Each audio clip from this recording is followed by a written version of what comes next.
Thank you for listening to this teaching from Casa Baptist Church, located in Garland, Texas. Our mission is to love God, build relationships, and change the world. To learn more, visit casaviewbaptist.org.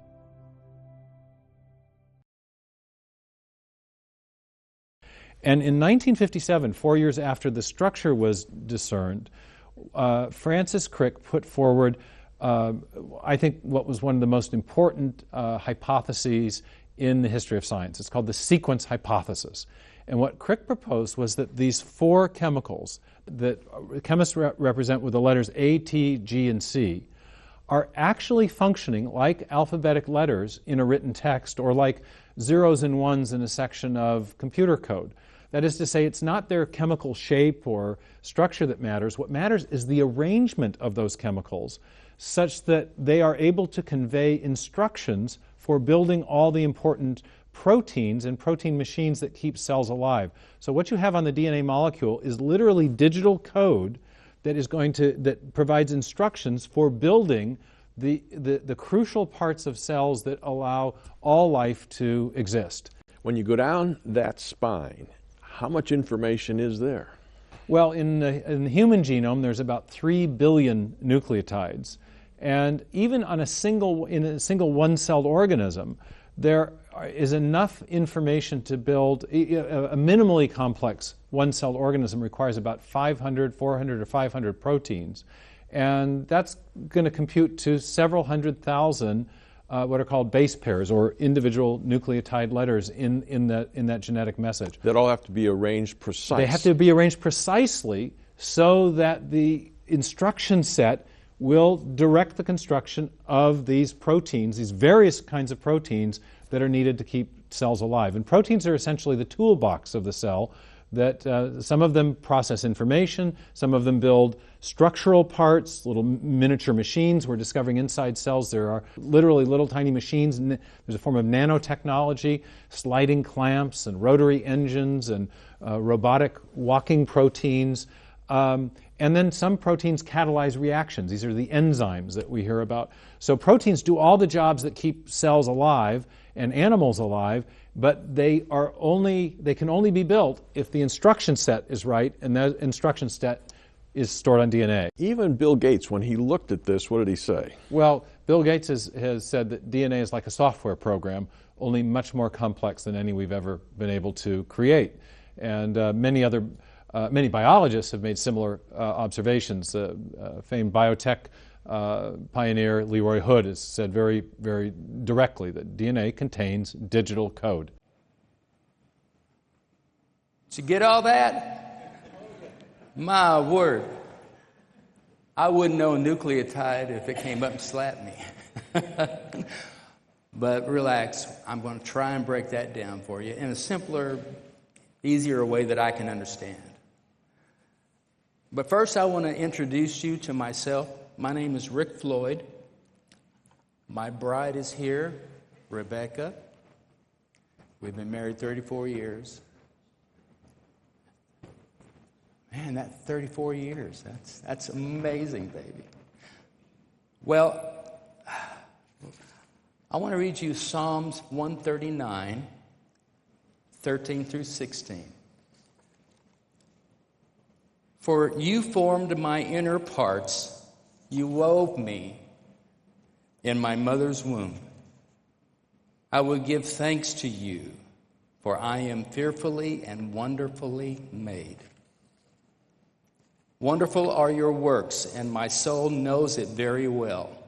My frame has not been hidden from you when I was made in secret and skillfully wrought in the depths of the earth. Your eyes has seen my, get this part, my unformed substance.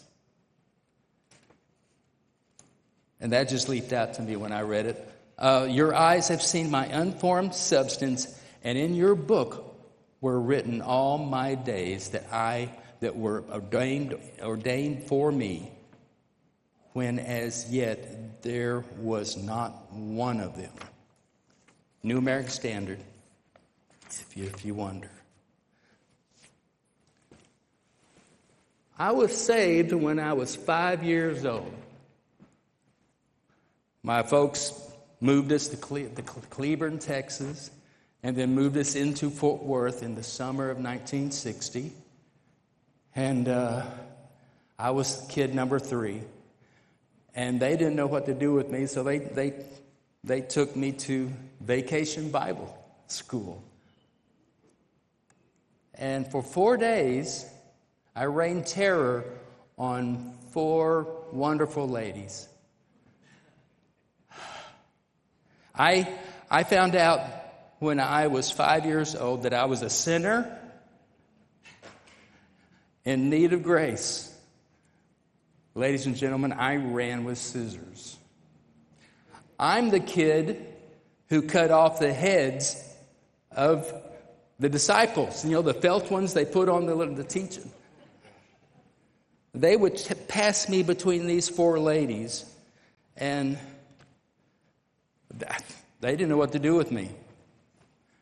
Come the last day of Vacation Bible School,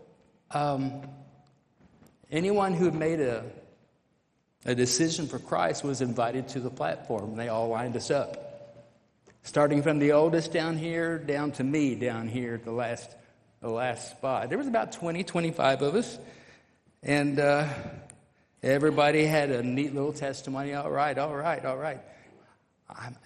Little Jimmy, did you meet Jesus this week? Uh-huh. No, okay. And they all did something like that. And when it got down to me, 5 years old, sitting right here, I'm watching all this, and the pastor comes along and he hands me the microphone for some reason. Oh, Lord. And I looked it up and down. I remember, wow. And I raised my hand. I've been saved 4 times this week.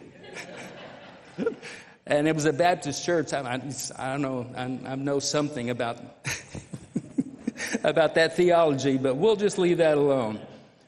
At 15 years old, I paid $60 for my first bass guitar. It was a Hofner copy. It wasn't a real Hofner. It wasn't Paul McCartney's Hofner. It's just, I walked into the guitar store, and he looked me up and down and said, well, son, what can I do for you? I said, I want to buy the bass guitar up there. Have you ever played bass guitar? No. And so, are you sure you want to buy a bass guitar? Uh-huh. Let's see, I was given a silver tone guitar when I was like 10 or 12, somewhere along in there, and it hurt my fingers. I tried to play that thing till they bled. I was leaking everywhere.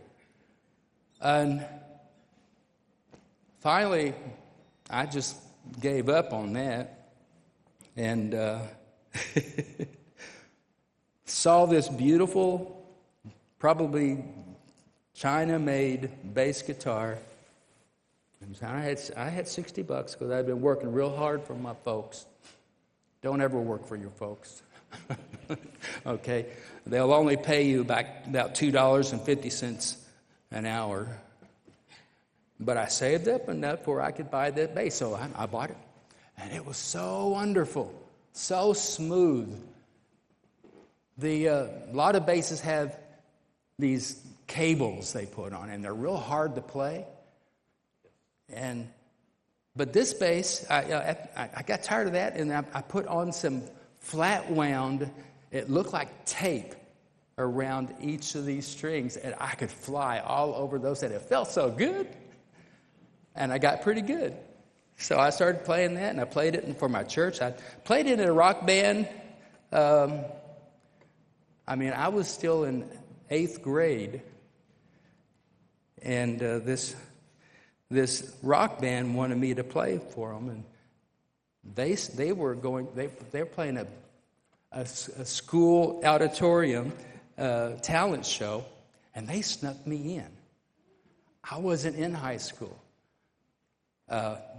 They got me past the coach, Coach Mauser. He he was big and mean, and especially to his ball players. But I got past him, so we're rolling in, our gear set up, and I'm plugging in, getting ready to go. I didn't get past the music teacher. She said, "Who's this kid?" And I had to introduce myself, she said we could not play on the platform where everybody could see us. We will just leave the curtain closed and you can play, and anybody wants to watch. I caused so much trouble that day. Anyway, like I said, I was a sinner needing grace.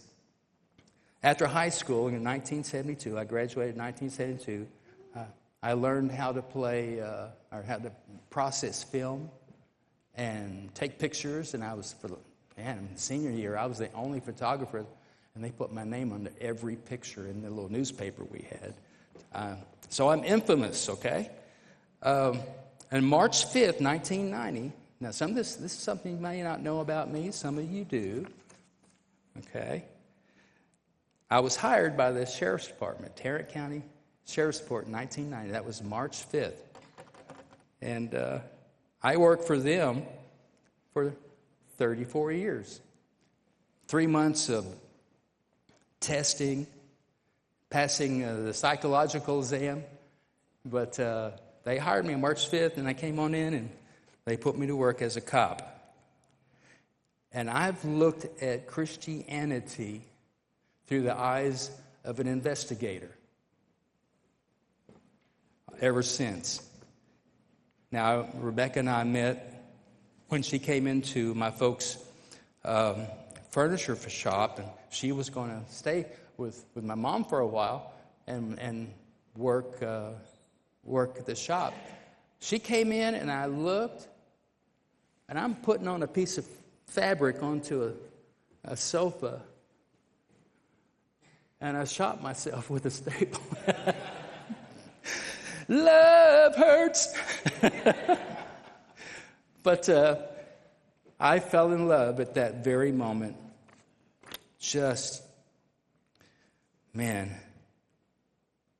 Next month will be 34 years.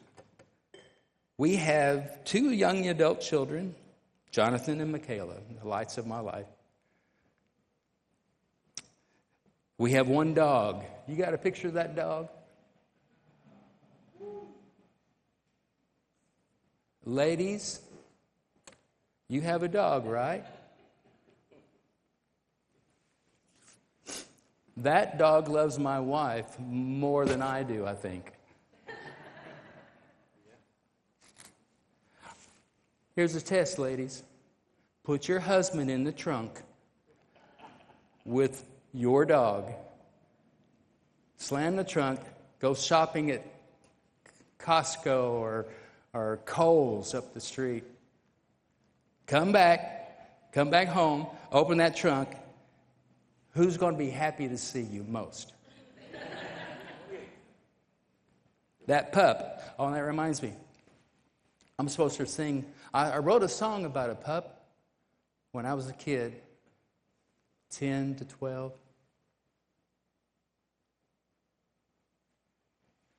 So I'm going to sing it for you, if that's all right. I wrote this myself. Well, most of it. I got the chorus, not the chorus, but I got the verse, one of the verses, from a card that had a nice poem on it, and I said, I can use that. That'll fit the song I want to write. Rowdy was a short-haired terrier. Loved me like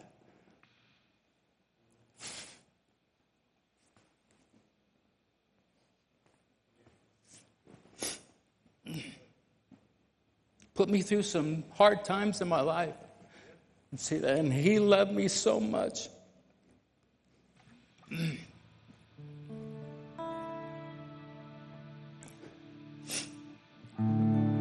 Hey, boy, is that you running through the fields to me? You were once my only friend in a time when friends were so few. Come now, let me take your paw and pat your head, make you a bed. Hey, boy, where have you been today? Hey, boy, where have you been today? When trouble comes your soul to try, we love the friend who'll just stand by.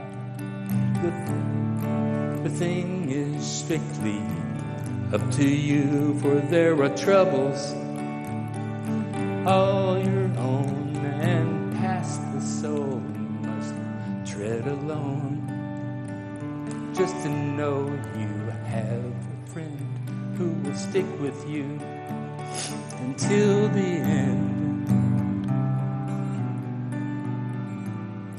It is a pleasure that only friends can know.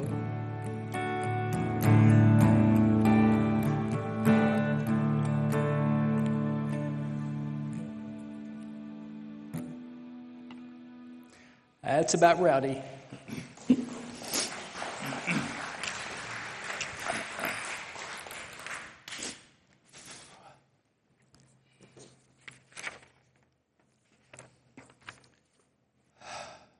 Now, to this DNA thing, 1 Peter 3:15 says, sanctify Christ as Lord in your hearts, and always being ready to make defense to everyone who asks you to give an account.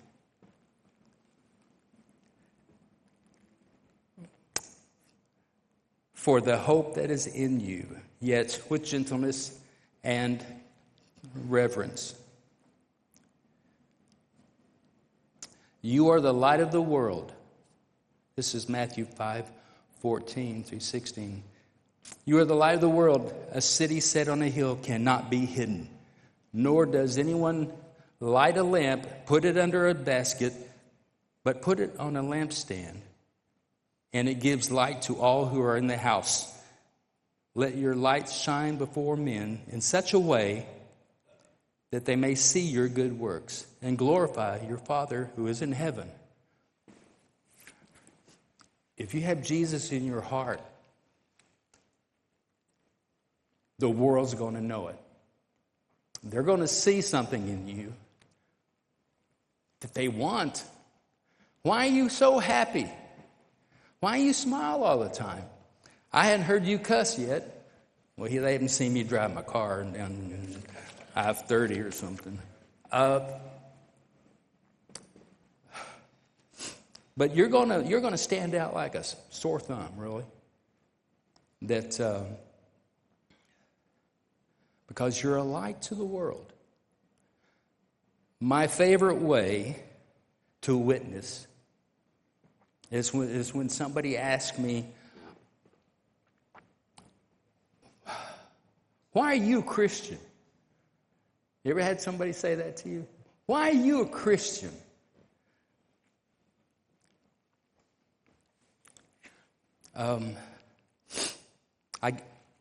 I usually drop the line that says, because it's true. And I'll leave them alone for a while. I made them sulk on that. And then I say, then they come back and say, how do you know it's true? And I'll let them, I'll say, okay, because of the evidence. Okay? I'm a cop.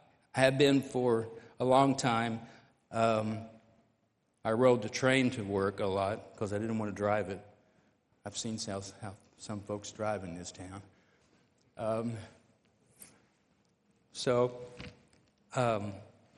I made more arrests on the train than I did in working on duty. I'd get up at 4:30, and I still get up at 4:30. After 34 years, I can't break the habit unless I just stay up late, like to midnight, and then I might sleep in till 6. Anyway, I'm so proud y'all made it this morning. Daylight savings time. So they asked me what the evidence is, and the favorite evidence I have, and I want to share this with you, is DNA. Not many of us really know what DNA is. You saw a picture of it. Nobody ever tells you how long DNA is. Huge. Every cell in your body. Well, let me lay a foundation for how many cells you have, and I need to talk about a designer. DNA is the footprint or the fingerprint or the evidence of a designer. I like to go take pictures. I'm an intense photographer, and I still shoot film. I have four 4x5 cameras. Anybody know what a 4x5 camera is? Good. Well, let me explain. Ansel Adams had an 8x10. I have a 4x5. Maybe someday when I'm old and rich, and I'll buy me a Gabellini. It's the finest 8x10 out there. Beautiful camera. Beautiful camera. So, you're walking out in the field and you see a beautiful, beautiful weed. I take pictures of trees, I take pictures of birds and other critters, but I set that camera up. It takes about 15 minutes to get it all put together, set up, locked in, lens, film back. And I look through it. I got this little drape I put over my head, okay? And I'm looking through this little box, and my image is upside down, and it's inverted, side to side and upside down. A lot of people give up on that at that point. But I'm setting up, I'm taking a picture,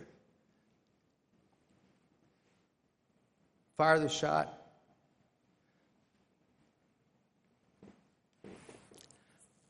And that weed all of a sudden starts growing a Bible or a book or some kind of picture that has to have a designer. Books don't grow on trees, guys. They don't grow on weeds. Somebody wrote that book. My wife she's read 52 books already this year. I've got about 1,000 books in my library. I've read of all of Clive Cussler's books, just about, unless somebody else wrote one for him. Love adventure. I love stories. But and we have a library, just my wife's books. She has 650 the last time I counted. It took up the whole room of one of our kids. 5 huge bookshelves. But every one of them, somebody wrote that story. Somebody wrote the information. It just didn't happen naturally. No special selection, as Darwin would have you believe. Or if you go looking for pictures in the mountain and you come across a cave, and you go inside that cave and you see a painting on the cave wall. Well, are you going to think that, maybe the ants came up and made all that? Maybe a worm crawled across and did all that drawing. And a normal person, would think, somebody drew that, and I found it. I'm going to take a picture of it and go see National Geographic or somebody. Now, the Democrats will tell you, if I can say that, it was an accident. It just happened. Well, there was somebody who drew that. I can sit down and play the piano. I bang on the piano, okay? I'm not play it. I just bang on it. And the Lord says, make a joyful noise, okay? Relax. I'm not going to play it this morning. But it doesn't just happen because somebody reached out and said, this is my world. This is where I am. This is what I want to do this. And intelligence did that for someone. I'm going to lay a foundation of what 1 million, 1 billion, and 1 trillion looks like. Now, if you want to, I'm going to convert it to seconds of the day. How many seconds are there in 1 million? Or how much is 1 million's? If you just set your watch, and when you get, it'll take a while, about 11 days. If you count the seconds of 1 million, it'll be 11 days, about 5 hours, 11 and a half days. That's about a vacation time. That's about an average vacation time with some couple of days of travel. Now, let's 1 billion equals roughly about 31 years, 7 months.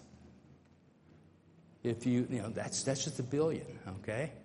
And it would take you a full career at one spot or one skill to count that many seconds.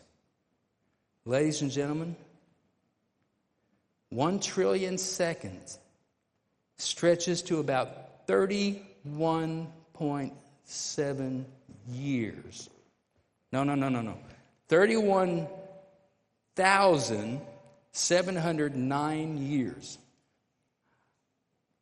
Next time Washington throws around trillions, this is what they're talking about. Counting the trillion seconds will take you 31,000 years, 709, to reach, it would take you back to the Stone Age if you were counting that. Now, another way to figure out what a million looks like, let's convert, if you could sell or you could purchase something for $1,000 every day. I can do that on my credit card. I'd swear I can buy camera gear. I could fill up a truck, 18-wheeler, big old trailer of camera gear. If you spent $1,000 a day up to $1 million, it would take you about 3 years. I think I could fill a house with that. I'm about to. If you want to spend $1,000 up to $1 billion, now we're talking. It will take you 2,740 years. Anybody want to live that long? Jesus will be here in a little while. Hang on. Now, if you got $1 trillion and you want to spend $1,000 a day just to spend it all, guess what? 2,739,726 years later, you'll reach your goal. Trillions are huge. Yeah, we need to tell Washington that. I know, I'm getting political. I shouldn't. No, I don't think I've gotten political. I think Washington got spiritual. They want to take over everything we do. Okay. Now, here's where I'm going to explain what this little video did for us today. Confused me all. The average male in this room, the average male has about 36 to 40 trillion cells in their body.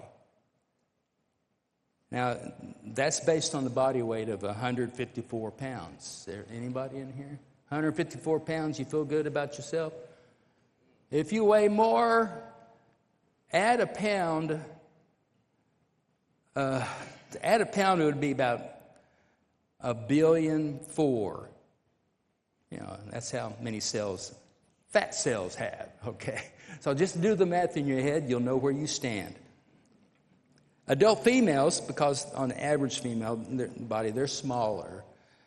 28 trillion cells is the average for 132 pounds, okay? Do the math. Each cell in your body contains one word. It's spelled A, C, T, and G. And it makes up that crazy loop that you saw in the video. All those little numbers. And A gets together with T, makes the foundation. C gets together with G, and it makes this twisting looking, and it twists because if you were to pull it out of every cell in your body, stretch it out, it'd be 6 feet long. But that doesn't tell you how many letters it has. Let me share that with you. That word is 6.4 billion letters long. Okay, so that's a pretty big number. Let me give you a word picture of what that looks like. King James Bible has 3,116,480 letters. That's just the King James. That's the text itself. It's not the introduction. It's not Library of Congress. None are the maps. Okay? Help me with the math. A word with 6.4 billion letters is divided by 3.1 million equals 2,064 King James books. You follow me? You with me? You got a book that has 3,116,480, and you divide it by the 3.1 million letters just in the King James. You're going to come out with 2,064 King James Bibles. It'll fill up our little library and then another room, okay, in our house.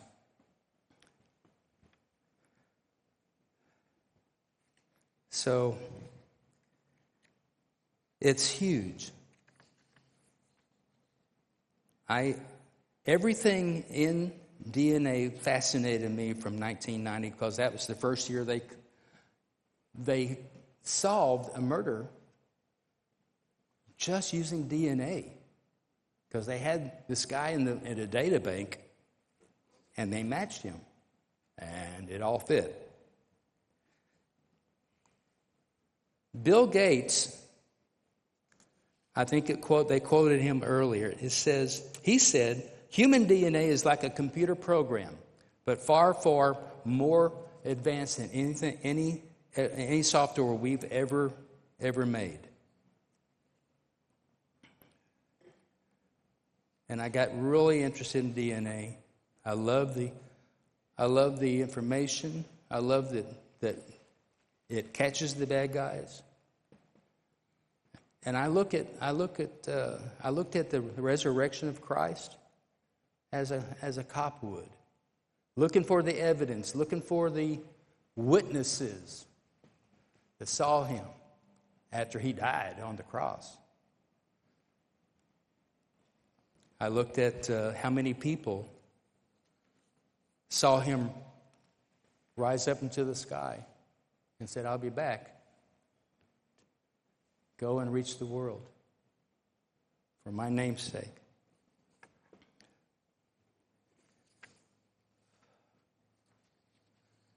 That is enough to prove to me that there's a God. He wrote his name on every one of us and every cell of your body with these huge words that make you who you are.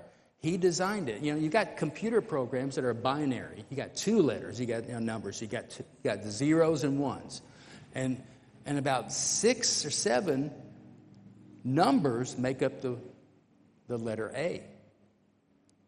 But God uses 4 letters, binary squared.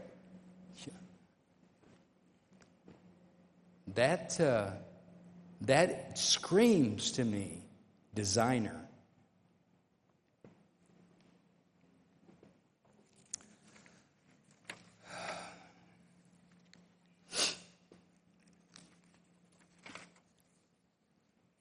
If that's not enough, there's a guy in 1657, Pascal. He was a French philosopher and mathematician. And he put forth Pascal's wager. And it was an argument. Some people think it was an argument for is there a God or is there not a God? But it doesn't really mention your dedication to the Lord. It doesn't mention your prayers or your reaching for him. Pascal's wager attempts to provide an analytical process for a person to evaluate options regarding belief in God. This is often misinterpreted as simply believing in God or not. As Pascal sets out, the 2 options you have: live as if God is real, or live as if God does not exist. Okay? Now you have 2 choices from all that. We are faced with the following. 1, you live as though God is real. If God is real, you go to heaven.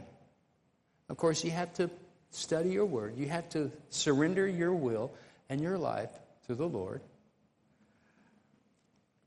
Your gain is infinite. Infinite. If God does not exist, you gain nothing, and you lose nothing, though. 2, if you live as though God does not exist, okay?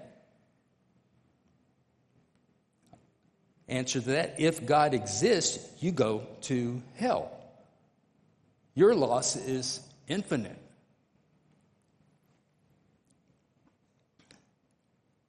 If God does not exist, you gain nothing and you lose nothing, according to Pascal.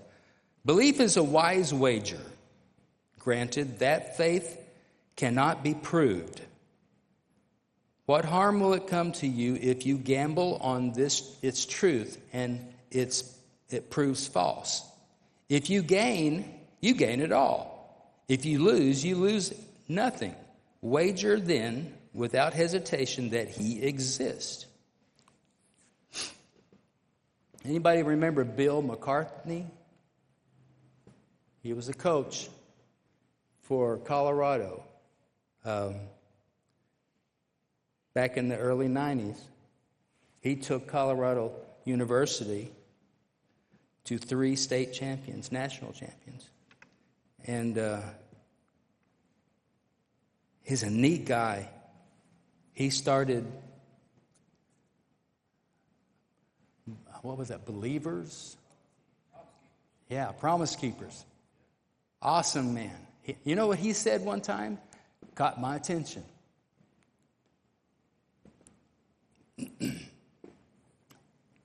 He said that if you become a Christian, your DNA changes. What? I think he got that from, 2 Corinthians 5:17. Therefore, if you are in Christ, you are a new creature, a new creation. It is so massive what it does to you.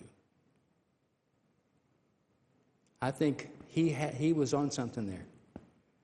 You become a new, entirely creature, new creation. So get to know DNA.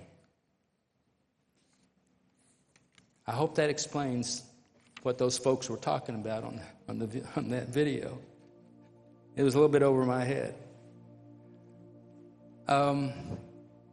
Rebecca and I, we will be moving to Colorado. We close on our house this Friday. And get a picture, get our phone number. We have a guest room. Everybody's invited. But you'll have to make a reservation. I want to speak now to, there's somebody here, the Lord told me. Now, the way he told me was I was reading about hurt people. And he prepared me for hurt people. Rebecca and I have a heart for the hurting. You've been hurt by anything. Passing of a loved one. Passing of your pet.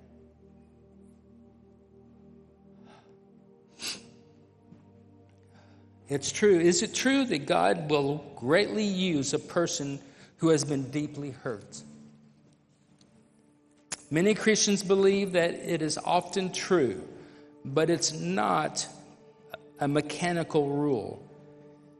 And it's not a requirement for being used by God. The ideal comes from a strong biblical pattern. God frequently works through people who have been shattered deeply.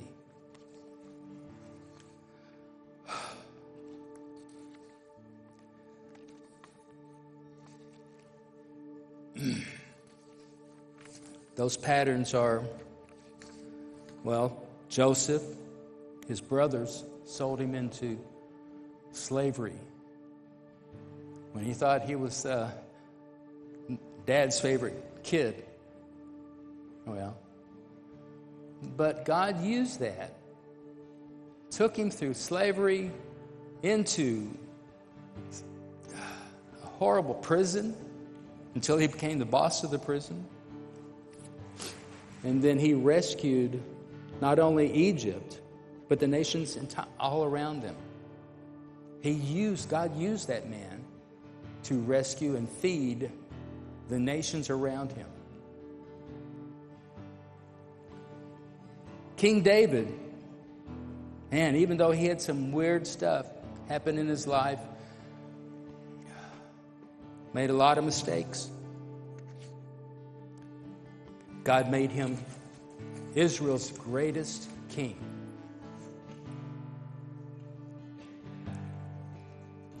Jesus went to the cross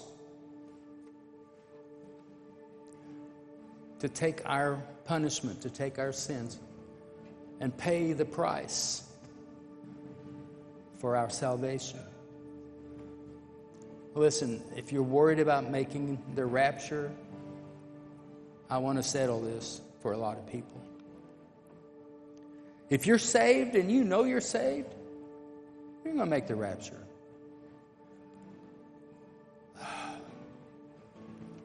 When you die, you're immediately with the Lord. Those rules don't change. If you're saved and you're alive when He comes back, you get to go with Him when He comes in the cloud. So relax if you're worried about not making the rapture. I used to worry. I used to lay awake at night. Lord, it's getting close, right? You're gonna. Do I get to go? Never heard a word. Didn't hear Him say, relax. You're going to make it. But what if I'm speeding in my car and I don't really have to be? And you come. I might hurt somebody if that car went out of control. Am I sinning? I think so. Ask a cop.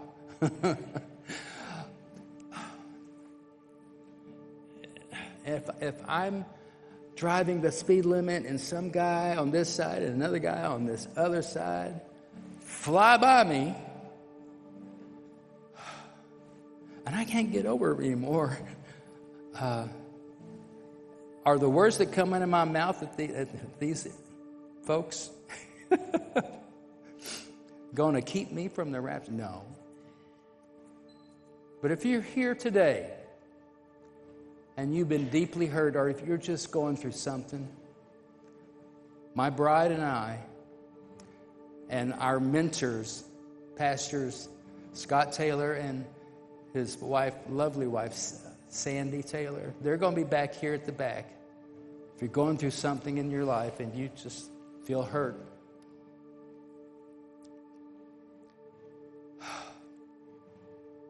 we want to pray for you. Our ministry is hurting people. And it has been for a long time. So I'm going to let Tyler sing us a song. I'm going to make it down these stairs without falling. Come over here and pray.